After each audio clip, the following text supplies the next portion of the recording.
Disclaimer, konten ini bukan murni soal keilmuan, melainkan lebih untuk hiburan dalam bentuk cerita berlatar sejarah.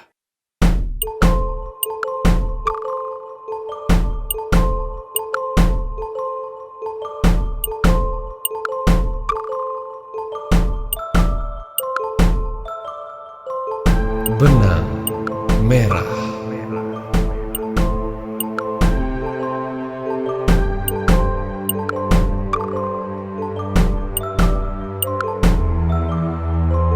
Episode 25. Selangkah lebih dekat.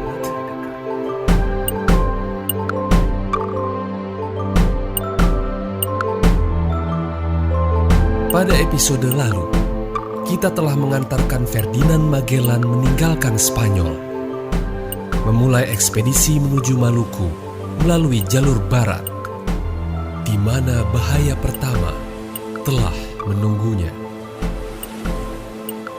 Oleh laporan mata-mata, jalur yang direncanakan Magellan sudah bocor sampai ke tangan Raja Portugal.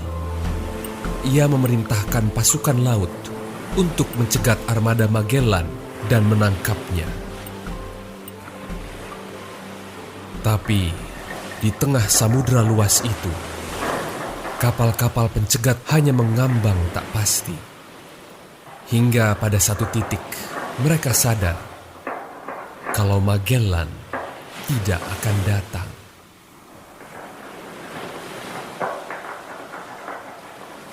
Mereka telah terkecoh. Magellan sengaja membuat jalur palsu yang ia serahkan pada Casa de Contratación.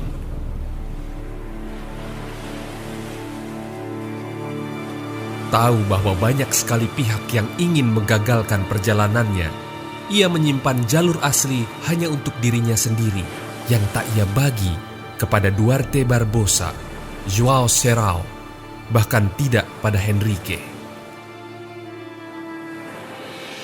Ancaman memang tidak sampai hanya di situ, karena saat singgah di Pulau Kanaria di sebelah barat Maroko untuk mengambil beberapa persediaan, Magellan mendapat surat rahasia tentang seorang kapten dari salah satu kapal armadanya yang memang dipasang pada posisinya untuk merancang pemberontakan.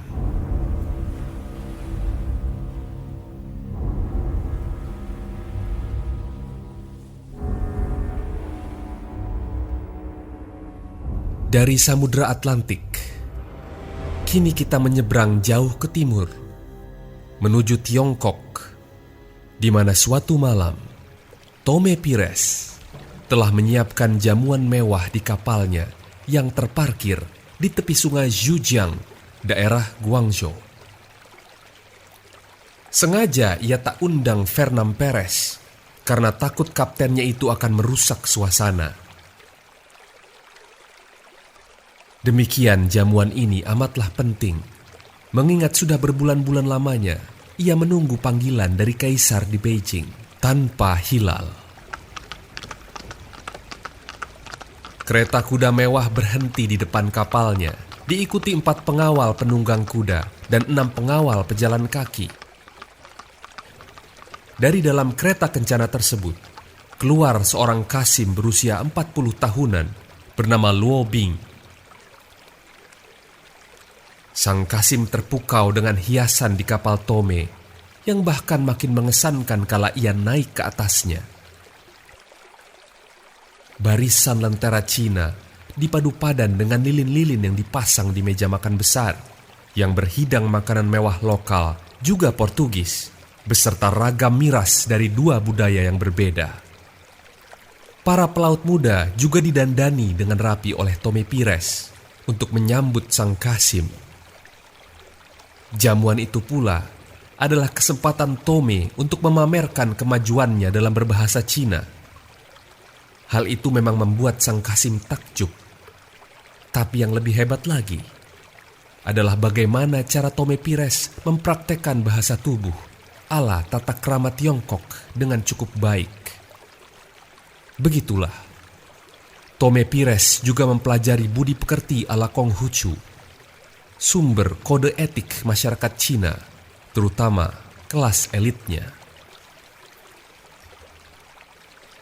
Tentu saja, itu tak lengkap tanpa pemberian hadiah mahal bagi Sang Kasim, sepucuk senapan Portugis, dan kotak mewah berisi berbagai rempah dari India, Maluku, dan Sunda. Tak lupa perhiasan yang terbuat dari emas dan perak, kesukaan elit Cina. Setelah santap malam selesai, Tome meminta awak-awak Portugis segera pergi meninggalkannya. Itu ia lakukan agar Luo Bing bisa lebih leluasa bercerita segala sesuatu tentang Kaisar Zhengde. Luo Bing awalnya nampak menahan diri, tapi seiring waktu ia bertambah mabuk. Sang Kasim pun meminta agar para pengawal pribadinya pergi. Maka keluarlah kisah-kisah tentang Kaisar Zhengde, dari yang biasa, yang baik-baik, yang jelek-jelek, hingga yang edan. Nampaknya sudah lama ia menahan hasratnya untuk bercerita. Kaisar Zhengde naik takhta pada usia 14 tahun. Awalnya, ketidaktertarikannya akan pemerintahan dianggap sebagai akibat usia belianya. Tapi seiring dewasa, Kaisar tidak pula mau serius dalam tugasnya. Ia lebih senang berburu wanita, berkunjung cukup sering ke rumah bordil.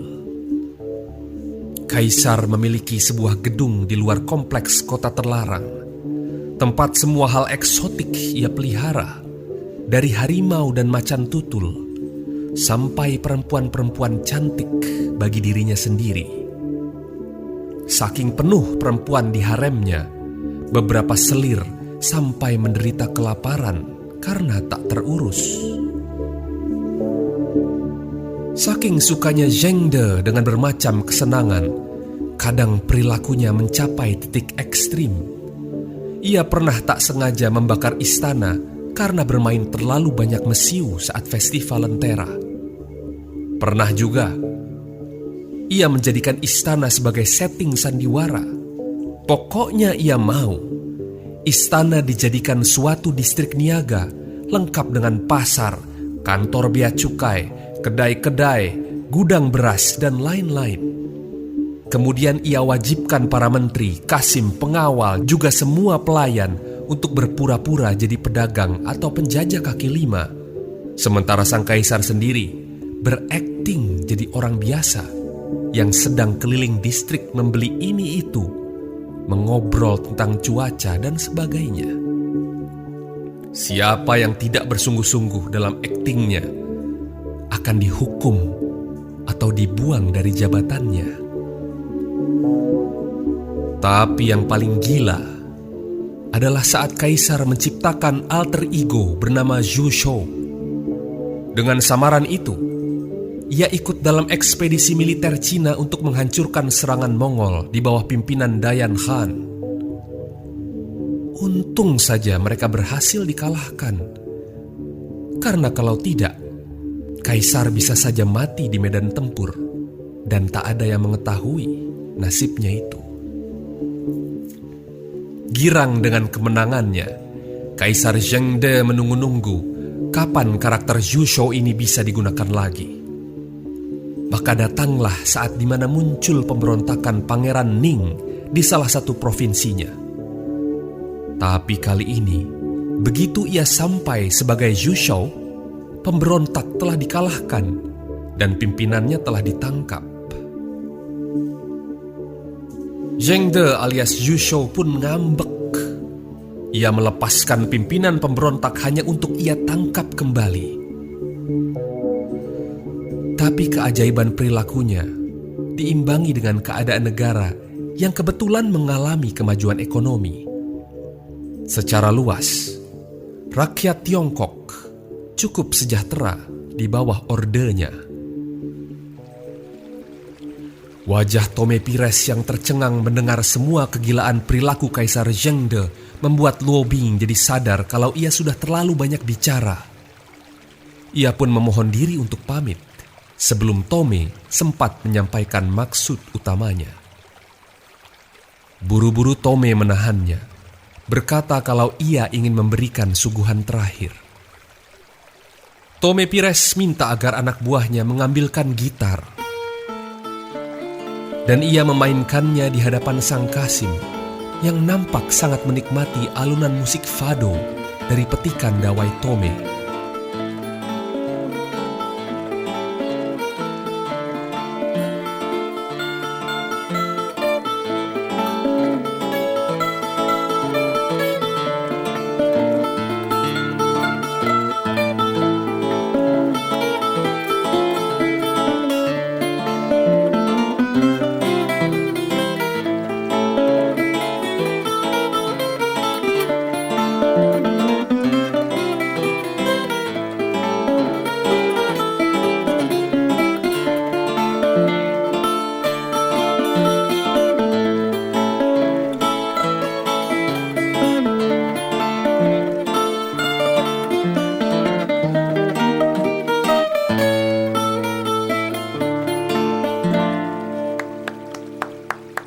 Luo Bing bertepuk tangan kala permainan berakhir.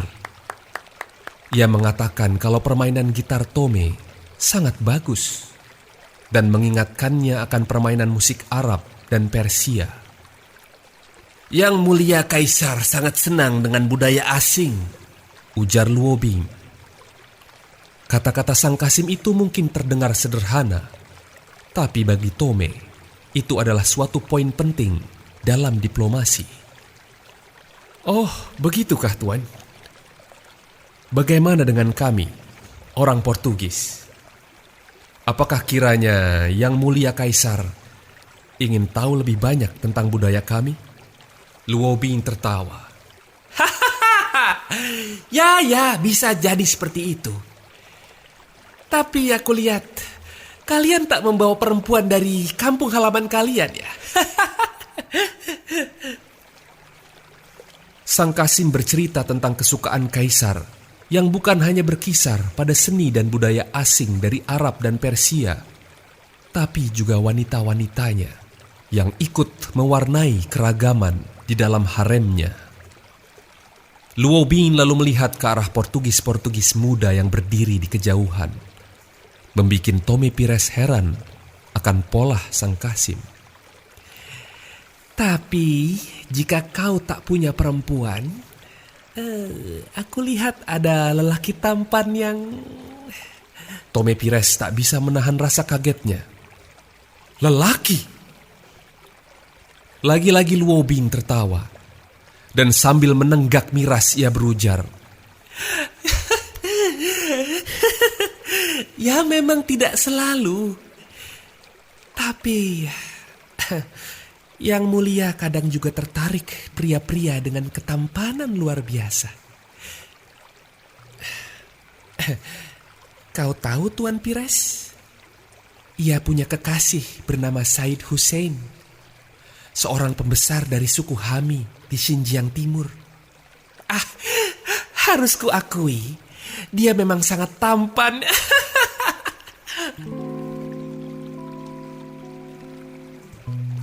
Sebenarnya, ini hanyalah salah satu rangkaian diplomasi Tome Pires.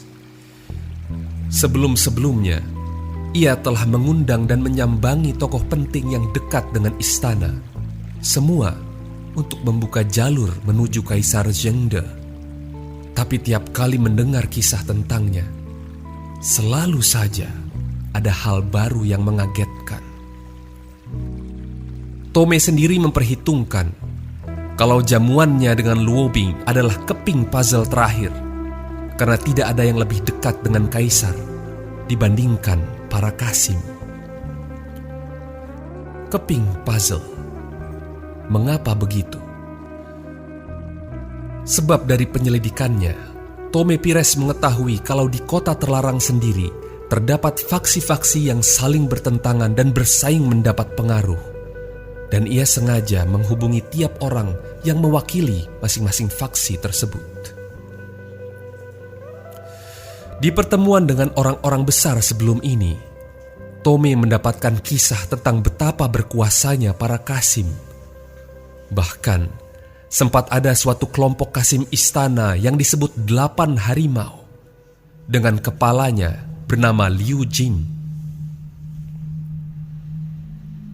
Saking dekatnya Liu Jin dengan kaisar, ia lebih berkuasa dibanding menteri dan jenderal. Semua penguasa daerah pun takut pada dirinya. Ia tak ragu menimpakan hukuman mengerikan bagi semua penentangnya di dalam maupun luar istana. Tapi kejatuhan Liu Jin justru datang akibat kepercayaan dirinya sendiri. Ia sudah terlalu nyaman melanggengkan perilaku korupnya di depan hidung kaisar, mengumpulkan kekayaan haram yang jika dirupiahkan hari ini mencapai nilai 350 triliun. Suatu ketika, salah satu dari 8 harimau berhasil dihasut oleh pejabat istana untuk membongkar kejahatan Liu Jin, yang setelah merasa nasibnya terancam, mulai merencanakan makar terhadap kaisar. Akhirnya, sepak terjang tiranikal Liu Jin selesai. Kala di rumahnya ditemukan banyak senjata yang akan digunakannya untuk membunuh kaisar, bersama dengan peti-peti emas dan perak yang beratnya mencapai berton-ton. Liu Jin tak bisa menghindar lagi dari jerat hukum. Sang Kasim dipidana oleh kaisar dengan hukuman cincang, 3.000 kali cincangan. Liu Jin akhirnya mati di hari kedua setelah mengalami 400 irisan di tubuhnya. Sang Kasim yang kekuasaannya menyaingi kaisar sendiri, yang kekayaannya tak akan habis 7 turunan itu, berakhir dengan menjadi potongan daging tanpa harga. Seorang warga yang mendendam kesumat terhadapnya membeli 1 potongan daging tubuh Liu Jin dengan koin receh sebagai bentuk penghinaan terakhir. Kemudian ia memakannya sambil minum arak. Kaisar Zhengde masih mempertahankan anggota 8 harimau lain untuk berbagai urusan, meski kekuasaannya berkurang jauh dibanding sebelumnya. Itu yang membuat ganjal hati para Kasim, termasuk Luo Bing, anak angkat salah satu anggota 8 harimau yang tersisa.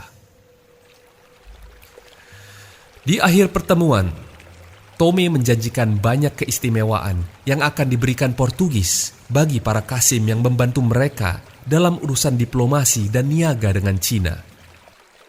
Luo Bing yang bersuka hati itu langsung menyampaikan komitmennya. Sang Kasim naik ke kereta kencana dengan dibopong ajudannya sambil bernyanyi-nyanyi.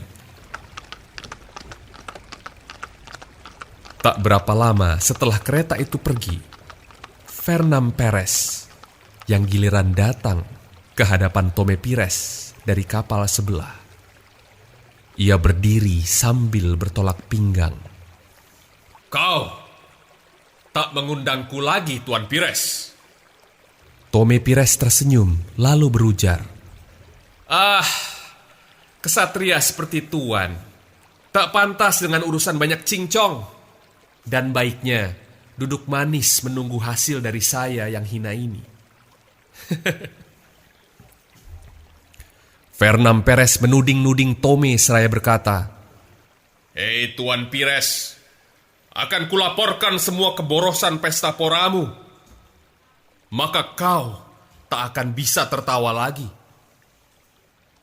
Tome Pires membalas, "Oh silahkan Tuan Perez. Dan laporkan juga ke Malaka kalau kita telah mendapat akses mendirikan 2 basis di Ningbo di Cina Timur dan satu lagi di Guangzhou di Cina Selatan."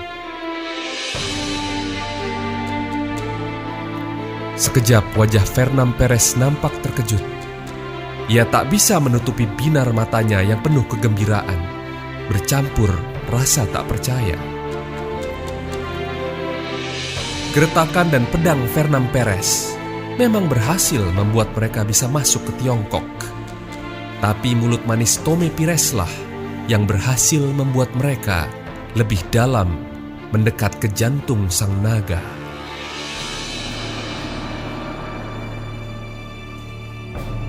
Oh ya, Tuan Perez, beberapa hari lagi aku akan berangkat ke Nanjing, Tuan. Silakan kalau kau mau ikut denganku, seru Tome Pires sambil mengangkat cawan miras. Tapi kali ini dengan aturan mainku.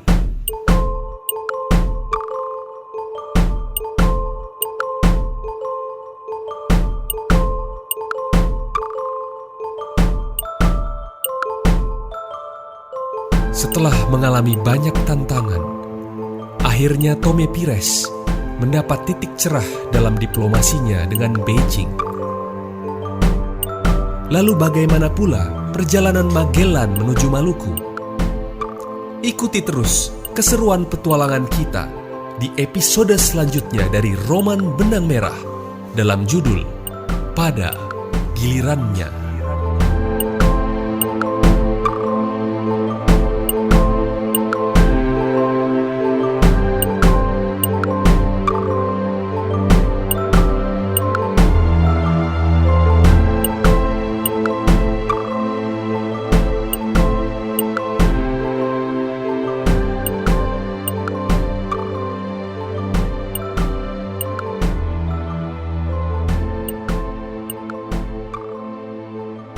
Ditulis dan dinarasikan oleh Endit Naratama.